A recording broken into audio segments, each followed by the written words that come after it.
হিমালয়ের পার্বত্য শহর মানালিতে স্বাগত। গ্রীষ্মে বা শীতে এই শহরের রূপ কখনোই হারায় না।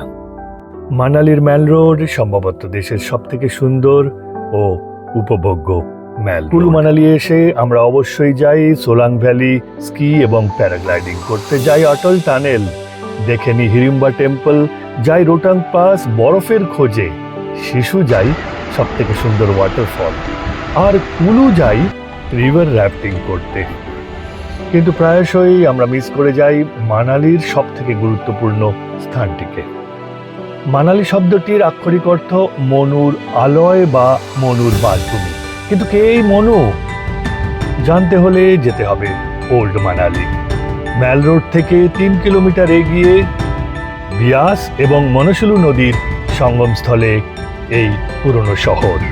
ওল্ড মানালিতে রয়েছে হ্যান্ডিক্রাফটের সম্ভার এবং জনপ্রিয় ক্যাফে নদীর পাড় ধরে।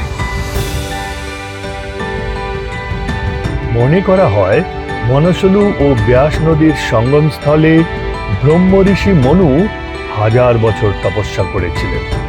তার সাধনার ফলেই সৃষ্টি হয়েছিল মানব জাতি। শুধু তাই নয়, মনে করা হয় মনু সনাতন ধর্মেরও গোড়াপত্তন করেন, ধর্মের নিয়ম নিষ্ঠা ও আচারাদি লিপিবদ্ধ করেন।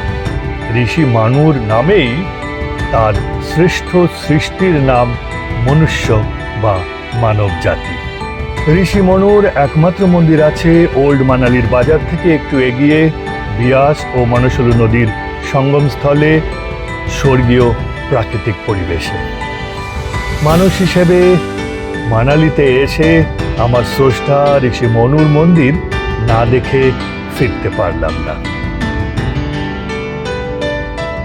তুমিও অবশ্যই দেখো ঋষি মনুর মন্দির ওল্ড মানালি।